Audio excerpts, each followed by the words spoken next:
Hello, everybody, and welcome to 38 Weeks to Go, your weekly podcast about fantasy football. I am your host, Nash, and let's get into it.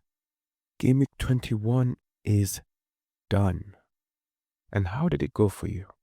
With an average of 48 points, did you do better than that? There were 5 clean sheets this weekend from 3 matches. So it was a fairly GG type of game week. I think to start off, we all did a little better than we did last week because Haaland scored. He could have had a second, which would have been amazing, but it just didn't happen. So when we look at the results, let's try and figure out what happened or didn't happen that made our week go the way it went. Now, when we look at the West Ham game, people like me were hoping for Paqueta to do something, but it wasn't meant to be. Instead, we had a Gibbs White and Dominguez show. And that went how it went. Then for Bournemouth, I don't know what you Semenyo holders are going to do now. He bowed out with a good goal to win the game against Spurs. Evan Nilsson and Krupi scored, so maybe is Krupi the way forward? Of course, there's no clean sheet, and if you're still holding on to Senesi, I mean, he had an assist, and he's still doing his defensive contribution stuff, but when you concede these 2 goals. Sunderland did nothing. They were hammered. Thiago is back with 2 goals, which was so frustrating, especially if you're like me and you've removed him. Because now I'm like, do I bring him back? Burnley are playing Liverpool, and I think Ekitike is going to do something. If it doesn't do something, I'm just switching them back. So that was one big differentiation. Then if you brought in Oli Watkins for Aston Villa, it was 0-0. Crystal Palace finally keep a clean sheet, so that was good. So there was no result. I mean, it was 0-0 in the Palace Aston Villa game, so nothing outside defensive points happened, which was disappointing if you had the attacking options. Everton versus Wolves. If you had Michael Keane like I did, it was great because you got the goal. And then this money boy keeps scoring. I don't even know what we're going to do about him. So Wolves look like they have finally turned a corner. I think they're still going down, but at least they're going to be fighting better. They're going to be the whipping boys as they have been, at least in the same way. They have more fight. Fulham then broke our hearts by defeating Chelsea. Well, break our hearts is strong words, but it was an unexpected result. Kukurea getting a red card did mess up the plans. I'm just happy I had Neto and he had an assist. Of course, if you have Harry Wilson, and I removed him 3 weeks ago for Paqueta, and for those 3 weeks he has performed, I'm very bitter. So I've brought him back on. I'm like, now we're just going to ride until the end of the season. I'm done. So Delap is the one who scored. So if you had any other Chelsea assets that's not named Delap or Neto, that was a disaster for you. Man City, Riley came on. So if you had Riley, you got 1 point. Of course, Mitoma scored a good goal, which broke everything. And then Haaland scored, which was great because most of us still blindly believe in Haaland. Then you have Burnley versus Man U. Sesko scored twice. Not too many of us have him. Dogu and Fernandez had the assist, so Bruno is back. Cameroon is out, so Mbomo will be back. Ahmad lost, so he will be back. So I feel like Man United will have a better chance to do more this weekend. Sesko scored 2. Anthony, and there was an own goal by Heaven. Then you had the game of the week. Newcastle 4, Leeds 3. Voltemada only had an assist, so if you had him, but if you still had Guimaraes, you're doing well. Dominic Calvert-Lewin finally showed up after a bit of a slump, and I'm hoping that this continues. And then there was no attacking returns in the Arsenal-Liverpool game, and that messed us up, and Ekitike did not play. So yeah. Moving into the high-scoring game of the weekend. So Newcastle take on Leeds, and that game was entertainment. Leeds have been very difficult to be beaten, and the unbeaten run finally comes to an end at a 4-3 thriller. Bruno Guimaraes was great in this game, as well as Dominic Calvert-Lewin, as each of them had a goal and an assist. Aaronson, who I tend to recommend, had 2 goals, which was great for those who had him. Harvey Barnes had 2 goals as well. Joelinton had a goal as well. Hall, Botman, Bruno Guimaraes, Voltemada had an assist. Bijol, Grove, and Calvert-Lewin had an assist. And so Bruno Guimaraes still is a great asset for Newcastle, and Harvey Barnes is a great asset. Mr. Jacob Murphy got injured yesterday, so Harvey Barnes will probably be seeing more game time. Dominic Calvert-Lewin is doing really well. Well, he scored now. Let's see if it keeps it up. And Aaronson has also been sneaky good, just less believed in. Barnes got the 3 bonus points, Aaronson got 2, and Bruno Guimaraes got 1. The marquee game saw Arsenal take on Liverpool, and it was a game of 2 halves. Arsenal were better in the first half, Liverpool were better in the second half. Sure, there were teams, like, it could have gone either way in a sense, but when it's a top of the table clash, sometimes a draw makes sense. And this was just one of those games. Now, when it comes to bonus points, Alisson got 3, Kake's got 3, Saliba got 1, and it goes to show that defense won the game. You know what I mean? Defense was the winner. It didn't win the game, it was a draw. But it was the winner of the game. When it's time to look at a disappointing game, it's hard to choose because on one end, you're like, Brentford beating Sunderland 3 was a bit of a disappointing result because Sunderland have been so good that this result is sort of out of nowhere, and then you just have to remember sometimes that, oh, they were promoted recently. Then there's Manchester City versus Brighton, but Brighton were a strong opponent in this game.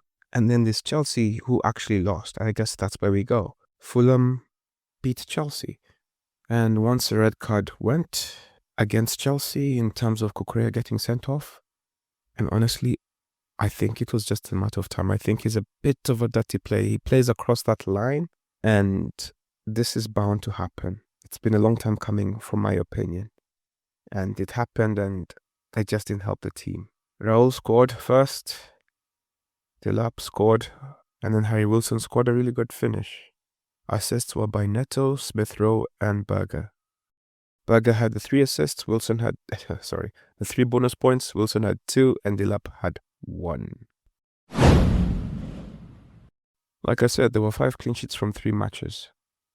Kelleher, top goalkeeper, with 13 points, followed by Alisson with 10 points, Henderson with 7, Raya with 6, and then Dubravka, Verbruggen, Pickford, and Leno had 3. When it comes to defenders, Collins, who's been great over the last month, 13 points, Canvo from Palace, 10, Digne, 9, along with Kerkez, and Lacroix, rounding up the top 5 with 8.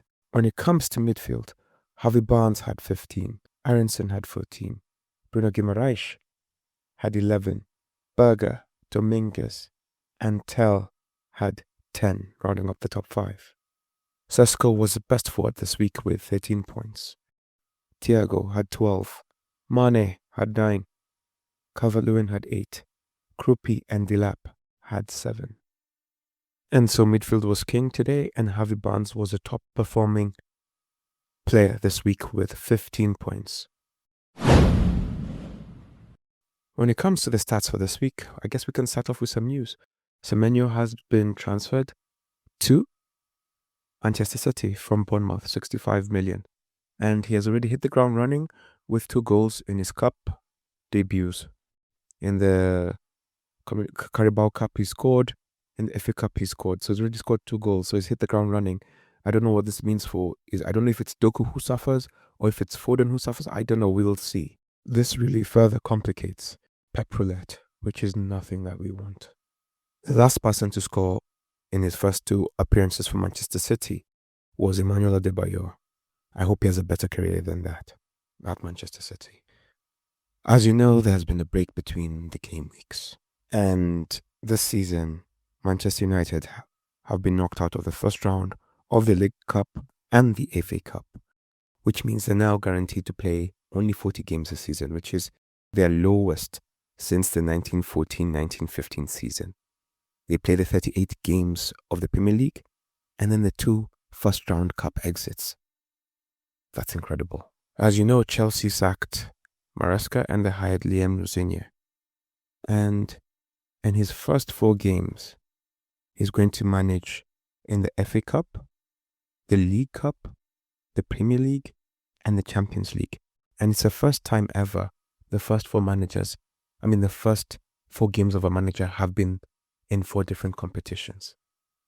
Since the start of December, Manchester City and Liverpool, with no losses, are the only Premier League sides that have suffered fewer defeats than Leeds.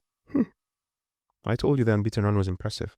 Leeds now losing that match to Newcastle. For Sesko's goals, the first goal involved 16 passes and the second goal involved 13 passes. And this is the first time since... Okay, so this only happened twice under Amorim. So you can already see that Fletcher ball is a bit different from what Amorim was doing. Although Amorim was just really stubborn. Saka has been directly involved in one of 5 goals in the Premier League, 57 goals and 48 assists, the joint most by an Arsenal player before turning 25, which turns him level with Cesc Fabregas, who had 105 as well. It has been over 16 hours, which is 1,010 minutes since Gyökeres scored a league goal from open play, which was in 13th September against Nottingham Forest. As I said earlier, Semenyo scored a farewell goal in his final game for Bournemouth. He became the 6th player to score a 90th minute winning goal on his final Premier League appearance for the club. Clinton Morrison did it for Crystal Palace, Suleiman Tari did it for Sunderland, Arteta did it for Everton, Henry did it for Arsenal, Ross Barkley did it for Chelsea, and Semenyo did it for Bournemouth. Arteta remains winless against Liverpool boss Arne Slot. He is the only opposing manager to avoid defeat in his first 4 games against the Spaniard. Well done, Arne Slot. The 0-0 draw was the first draw between Arsenal and Liverpool since August 2015. Before then, there had been 79 goals scored across their last 20 league meetings, with an average of 3.95 per match. Wow, talk about a disappointment. Leeds against Newcastle is only the 6th time ever that a side has taken the lead on 3 separate occasions, but gone on to lose. And it's the first since Leeds did this against Tottenham in November 2022. Harvey Barnes scoring in the 102nd minute for Newcastle against Leeds is the latest winner on record from 06-07. Fabian Herzler remains unbeaten against Pep in his first 4 games, and he becomes the first ever manager to avoid defeat in each of his first 4 top-flight meetings against him. Very impressive. He has potential. Everton received 2 red cards in their game, and it is the 9th time that Everton have been given 2 red cards in a Premier League game, the most of any side. Aiden Heaven is the youngest player to score a Premier League own goal for Manchester United, aged 19 years and 107 days. Erling Haaland has scored the 35,000th Premier League goal, 4 years and 131 days after the 30,000th goal by Burnley's Chris Wood against Leeds. So it's a landmark goal for the Premier League.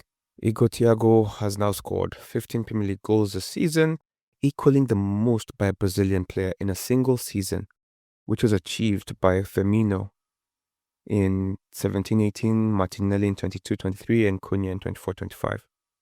So he might go on to break records for Brazilians in the Premier League. Chelsea have received 5 red cards in the Premier League this season. Only in 07 or 08 have they ever been given more, which was 6. Let's hope that they don't reach there. Junior Krupi has scored 6 goals from 17 shots in the Premier League this season. He's averaging a goal every 2.8 shots, which is the best of any player to have scored 5 or more goals this season. It's clinical. Since we last spoke, I'm not sure if Amorim had been sacked by then. Xabi Alonso has been sacked. Maresca, of course we talked about it, has been sacked. Now if you're Thomas Frank, or if you're Arne Slot, you know that this season is not guaranteed anymore. So let's go over some Amorim stats. So, among players that have scored at least 2 goals in the Premier League in the last 2 seasons, the player with the best minutes per goal ratio under Amorim was Rashford, 3 in 220 minutes, which was 73 minutes per goal.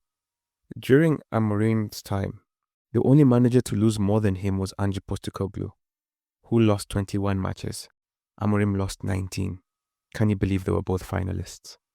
Amorim used 25 different starting central defensive partnerships during his time in the Premier League, 8 more than any other side in that time.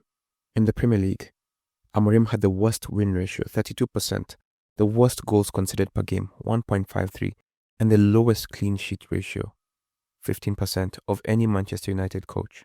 Sorry, manager. We know how he feels about head coach. Tottenham have also signed Conor Gallagher.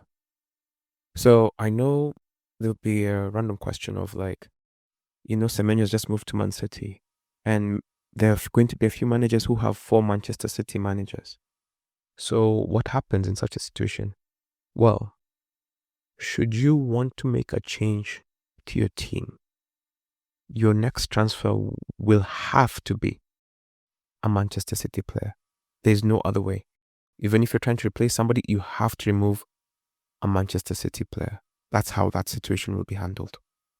So, when it comes to the most transferred players in, Gabriel, 842,000. Thiago, 765,000.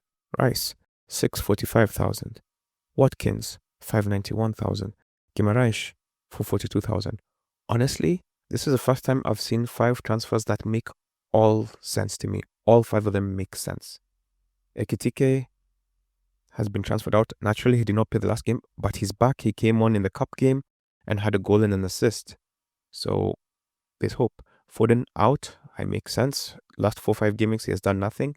Vardio injured for the rest of the season. He's out. So 1 million have removed Ekitike. 375 have removed 1,000. 375,000 have removed Foden. 371,000 have removed Vardio. 304,000 have removed Voltemada. 289,000 have removed Semenyo. And that's more about pepperlet than ability.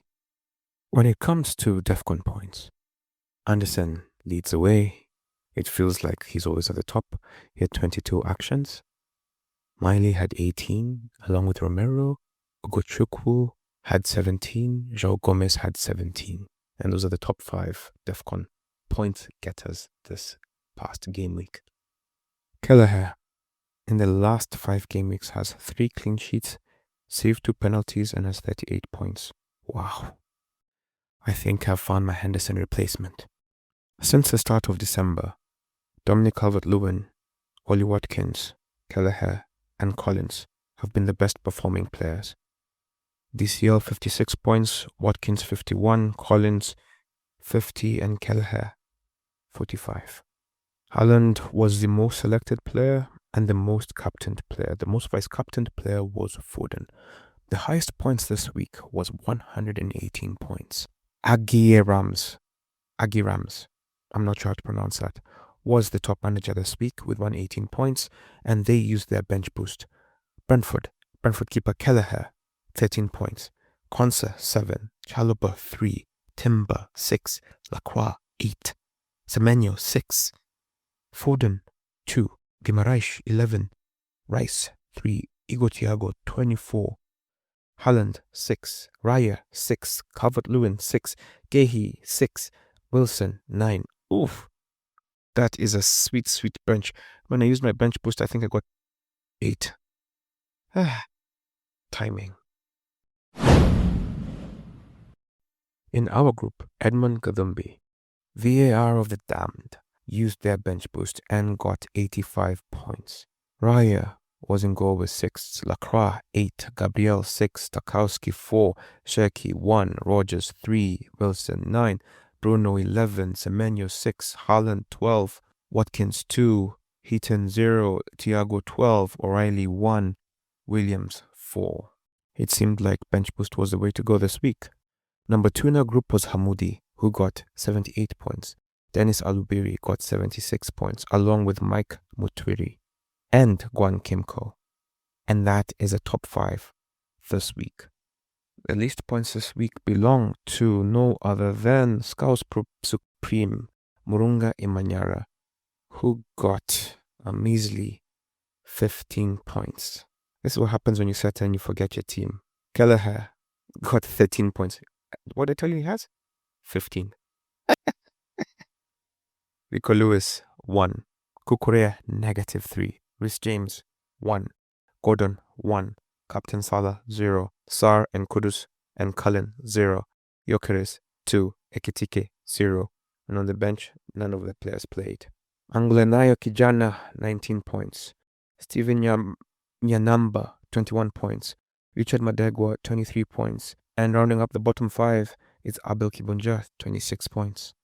Most points on the bench this week belongs to Tevin Mudoga. 13, Kelleher. Mukiele, 3. Igor Thiago, 12. Rice, 3. Oof, that's painful. That is painful. Pablo Hernandez had 26 on the bench. Haider Yassin and Vic Nyadi had 24 points on the bench.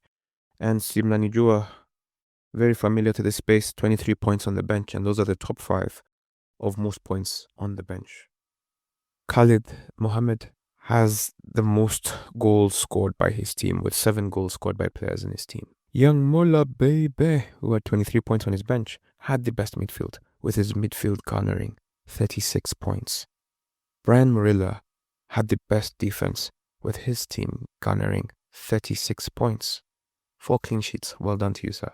When it comes to most transfers made this week, Ruto Must Goals, good name, 5 transfers made this week. Nikola Mislenovic, another 5, and Mark Giosh, another 5.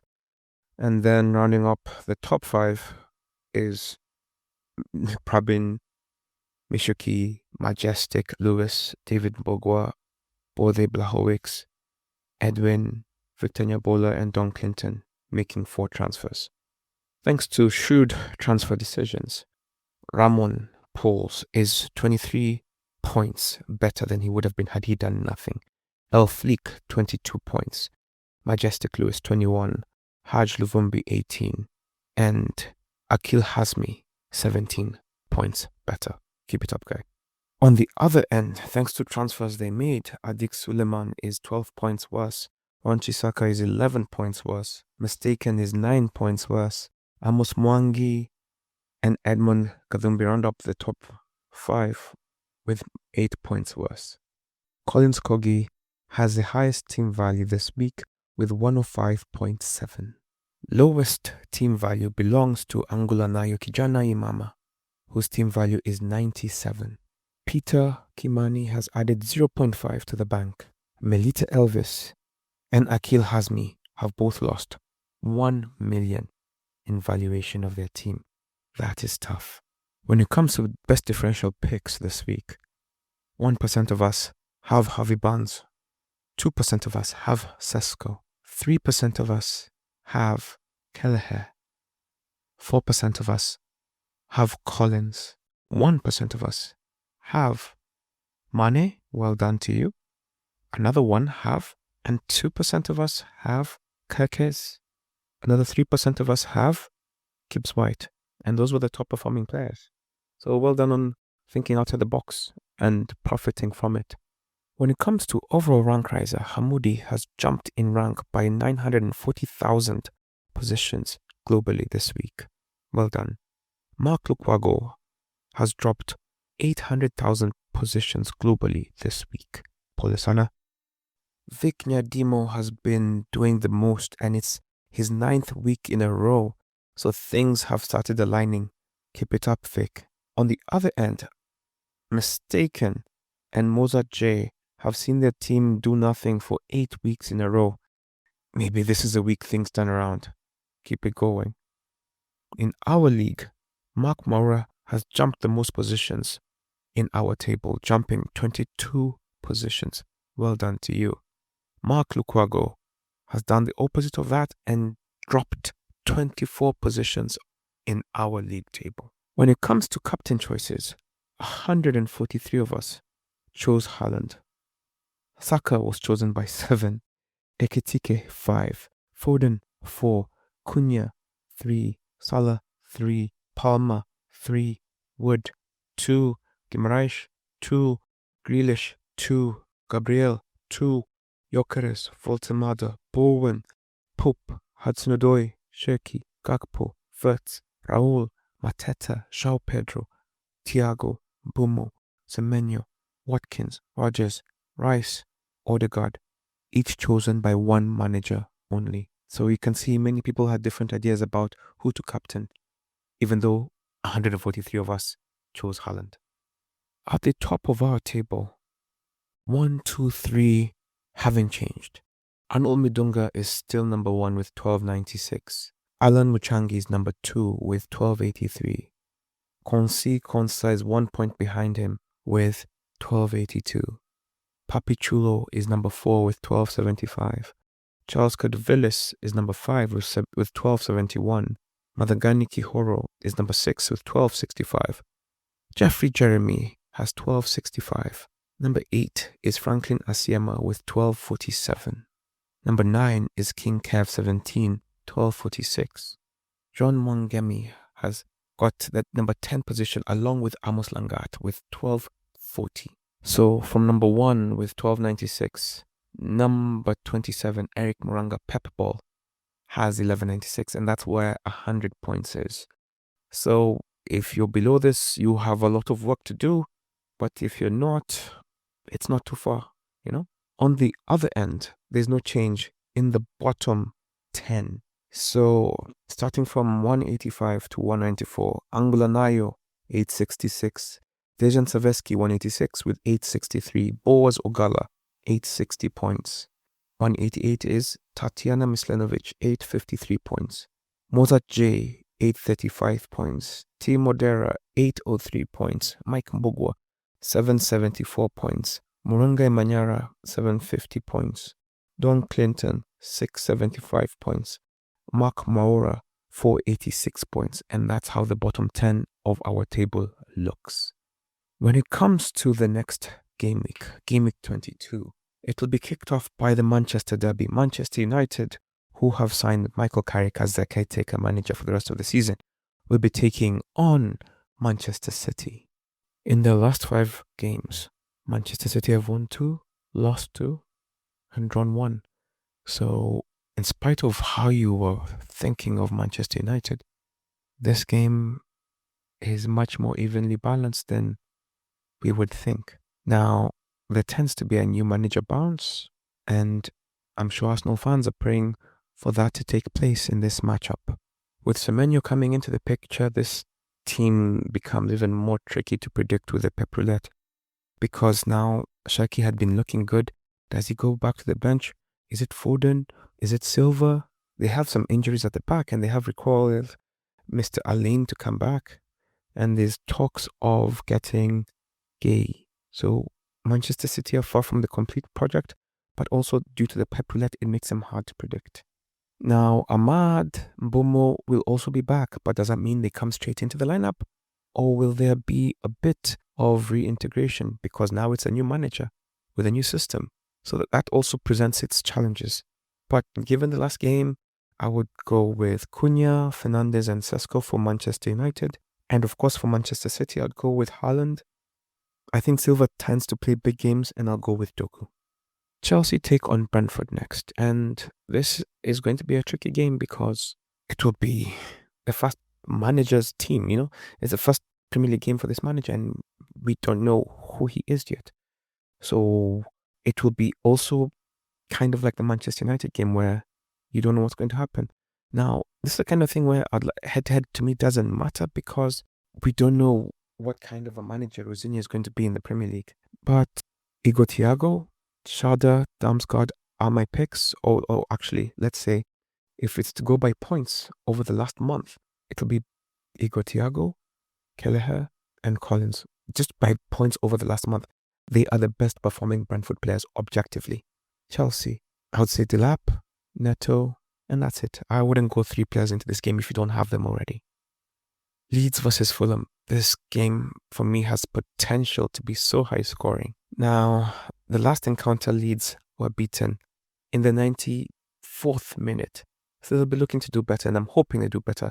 I'm hoping for more goals, because I want Raul Jimenez, I want Harry Wilson, and I want Leno to perform. On the other hand, I want Mr. Dominic Calvert-Lewin, Mr. Aaronson, and Stark. Those are the 3 I recommend from each side. When it comes to Liverpool versus Burnley, hoping that Ekitike is fit and will play, I would recommend him, Gakpo, and Frimpong. If you're looking at the Burnley side, I would say maybe Anthony, Ugochukwu, and Brun Larson. Although I wouldn't recommend you to get 3 players from Burnley at this point. Sunderland take on Crystal Palace, and this is a kind of game which can confuse you because Crystal Palace haven't been great of late, and Sunderland were just hammered. And so if you told me Sunderland will be hammered 3-0, I wouldn't argue against it. However, should you believe in them, Mukiele is somebody I would recommend, Enzo Lefebvre, and Adingra. On the other end, I would say Henderson, Gay, and Mateta. Tottenham and West Ham were both unimpressive last time out. And I'm also fearing that Mr. Espirito Santo might be fired twice in one season, which is crazy. Now, the head-to-head favors Tottenham a bit, with 2 wins, 2 draws, and 1 loss. And I therefore think that they will be favorites for this encounter. They are a bit depleted, but I still think they have something within them. And should you believe this to be true as well, I would say Tel, Richarlison, and Van de Ven. On the other end, I would say Bowen. He's been doing nothing of late though. Maybe Somerville. That's it. Don't get 2 players. Just have Bowen. Or if you want to really, really gamble, you could try the new striker Castellanos. Nottingham Forest take on Arsenal. Arsenal have won pretty much 1, 2, 3, 4 of their last 5 encounters and will be heavy favorites as they are for the season. They should be favored for this game. And if you're going to choose their players, you just have to start with their goalkeeper, Raya. Then you have Gabriel. And then going forward, maybe you have Rice or Saka or Trossard. One of those 3 will be fine. Or all of those 3 if you want a forward-facing Arsenal choice. On the other end, it is only Igor Jesus, Morgan Gibbs-White, and if you want, Elliot Anderson tends to get DEFCON. And this is a game where he will definitely be put to work. Wolves take on Newcastle, and Wolves are a bit of a resurgent side. They haven't lost in 3, and they have been very competitive. Mane is the first player I would recommend. And then maybe Strand Larsen and that Korean guy. On the other end, I would go Wisa, Harvey Barnes, and Bruno Guimaraes. Aston Villa take on Everton. In this game, there are 2 draws and 2 wins for Aston Villa and 1 win for Everton. So it's slightly favoring Aston Villa, and given their recent form, it makes sense. Matty Cash, Rogers, and Watkins would be the players I recommend. For Everton, I would say Tarkowski, McNeil, actually only Tarkowski or Pickford. Just pick one of the defenders. Going forward, they're looking still weak right now, so I wouldn't recommend any player going forward. Just choose your defenders and stick with them. Brighton will take on Bournemouth in what should be an entertaining game. Their head-to-head is quite balanced, with 3 wins for Bournemouth and 3 wins for Brighton and 2 wins for Brighton. Only 1 clean sheet in these matches, which means that there's potential for goals in this game. Now, if you're a Bournemouth person, El Krupi, Evan Nielsen, and either Scott or Brooks is what I'd recommend. On the Brighton end, you have Mitoma, Ruta, and Welbeck. Yeah, Welbeck. He scored in the last game out, so maybe this has lit a fire under him. When it comes to captain choices, Man United versus Man City.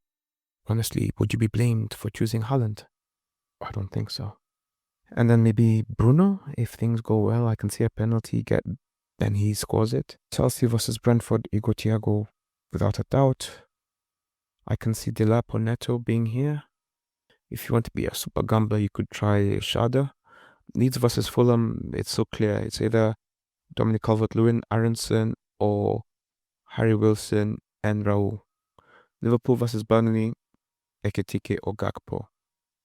Spurs versus West Ham, Tel, Richarlison, Bowen. Sunderland versus Crystal Palace, honestly, I don't see a captain worth picking here. Arsenal versus Nottingham Forest. If you chose Gabriel, I wouldn't blame you. Or Rice. Or Morgan Gibbs-White. Wolves versus Newcastle, Bruno Guimaraes. Mane, yeah.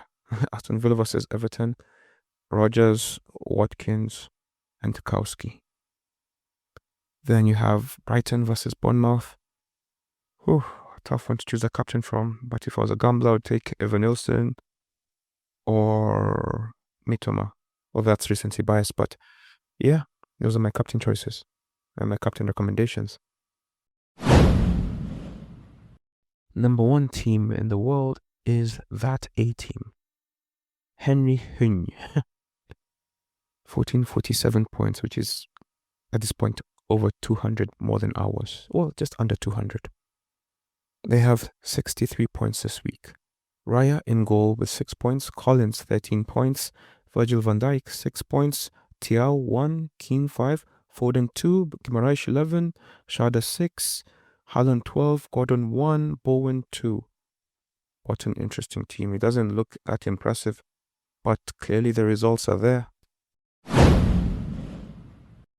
When talking about the FPL FDR, Arsenal take on Forest, Man United, Leeds, Sunderland and Brentford. These are all winnable fixtures, honestly. I think maybe, depending on if the manager bounces, Real Man United could be tricky, Leeds could be tricky as well. Actually, they're tricky, but Arsenal are still favourites. Aston Villa have Everton, Newcastle, Brentford, Bournemouth and Brighton. This is honestly a mixed bag of fixtures. Easier than the previous 5, but not easy. Bournemouth have Brighton, Liverpool, Wolves, Aston Villa and Everton. I'm really wondering how they will replace Semenyo and what he does and what he has been for them.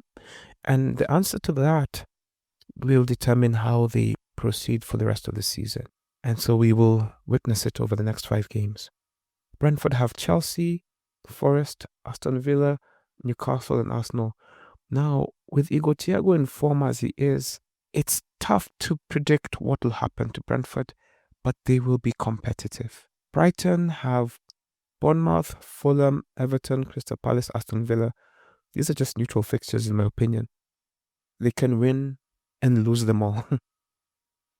Burnley have Liverpool, Tottenham, Sunderland, West Ham and Crystal Palace. Burnley are not doing great right now. I think these will be tough fixtures for them. Chelsea have Brentford, Crystal Palace, West Ham, Wolves and Leeds. These are looking good. These are very enticing fixtures. I believe Chelsea should be favoured for at least 3 of those 5. And so if you can figure out which attacker to have, you should be good.